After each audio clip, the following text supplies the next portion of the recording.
Now, this story involves a dog, and I just wanted to say that from the onset, the dog is fine, but if it's a trigger for anyone, because I know it is for me, you might want to click away. It's a Seymour type story that disappoints at the end, but the dog is fine. I just wanted to say that and get that out of the way. Um, Now, for anyone that doesn't know yet, I am disabled. I mean, obviously, you can kind of hear that. But I'm also a little person, which I guess is the colloquial way to put this, which means I'm very short, but that'll come in maybe later in the story. Why am I saying all this? Uh, why is me being disabled important? Well, a few years ago, I moved out into my own accessible apartment. I had a companion dog, a very sweet one, during my stay at my parents' house before that, but she unfortunately died, passed away a few months, incidentally, before I moved out to my own apartment. So I didn't have a pet the entire time I was here, and I love dogs. I'm a dog person.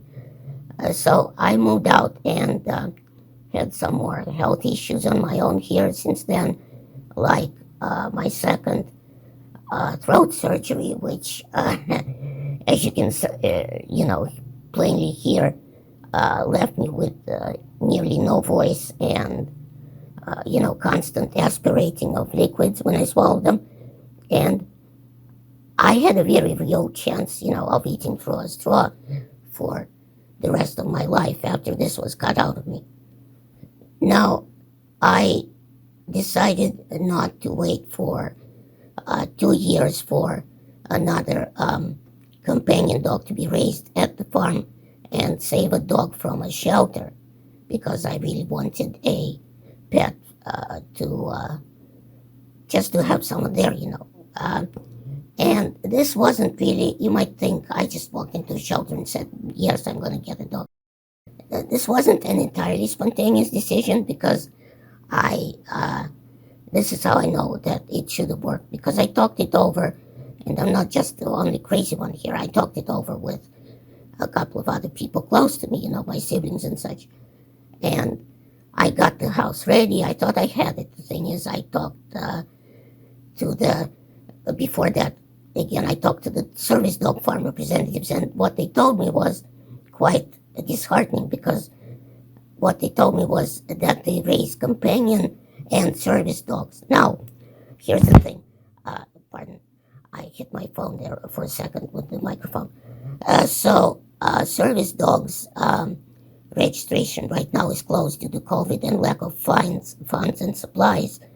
And frankly, I'd probably not be able to get one prescribed to me anyway. But a companion dog is the kind of I had before. Basically, it's just a well-mannered pooch with no classification or protection under the law. Apparently, it's not the same as an emotional support dog. Well, you see, there was a dog at the shelter there that others wanted as well as me. So he was already 6 years old, so he already had some kind of, a good background in knowledge and being housebroken and well mannered.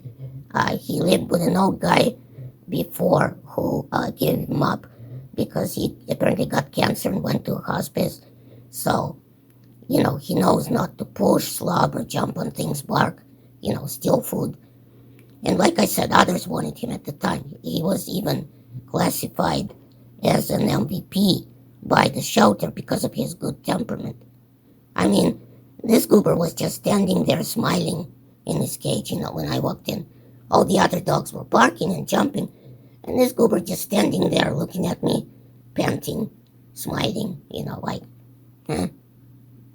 this is fun, And he's just happy to meet people. He's just a happy goober.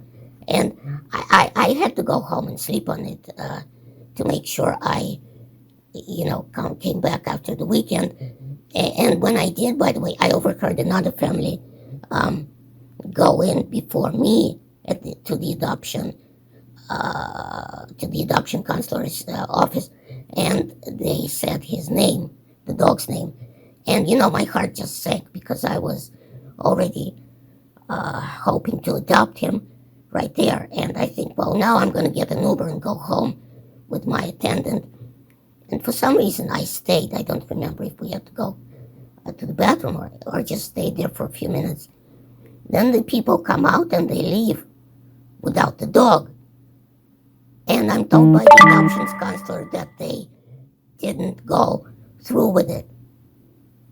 Now, by this time, I'm internally hysterical, and I literally put my 375-pound power chair across the entrance to the hallway to the dog's adoption, so no one else walks by and adopts my boy.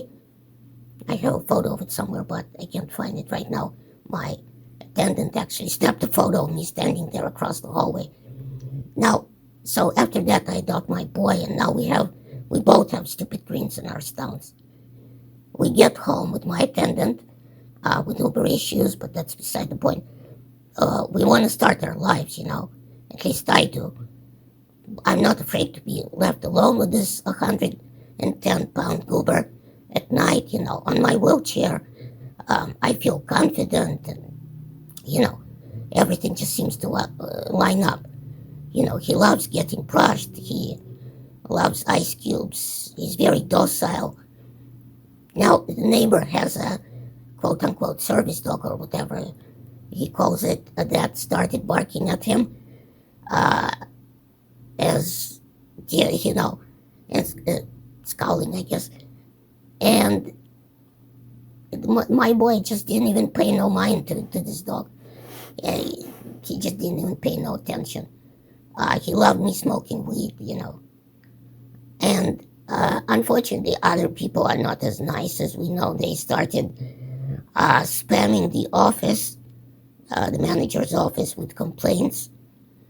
They wanted to make an example of me because they hate dogs, and they have been trying forever to get the other guy with the dog out. And again, that's beside the point. But the irony here is that his dog is actually pretty well controlled with his voice now, because his hands are crap like mine, and he can't control the dog with his hands, Now, my Goober got off the leash when coming out the door for walkies and ran off to sniff the manager in the office.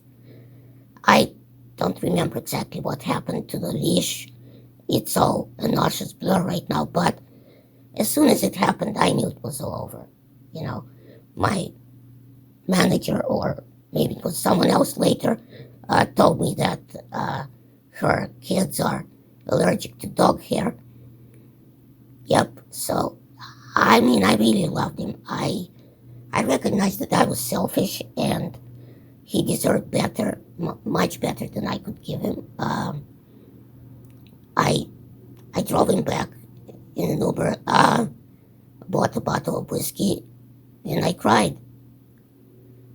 I didn't cry when I went in for surgery, or when I came out of my surgery and I lost my voice and my swallowing ability. I cried now. This goober was special. Yes, I was selfish to adopt him. Yes, I was. I realized that. But I wanted a friend, and dogs are the best friends. And I felt I could get the goober out of the system, actually. I had my eye on a pity mix, but, the pity that she was giving me these puppy eyes, and she was just, poor dog was on depression meds because of being locked up for so long. The side effects made her poop, and she was just giving me these puppy eyes and just sitting there all sad, and oh God, it's just so sad. I wanted to take the lot of them home, There was another overactive young Pitty, and he was later adopted by a nice family who had experience with dogs and everything, but this guy was dumber than a sack of hammers, and incredibly overactive. So obviously, I couldn't take him home, but I was very glad I saw him get adopted by a nice family.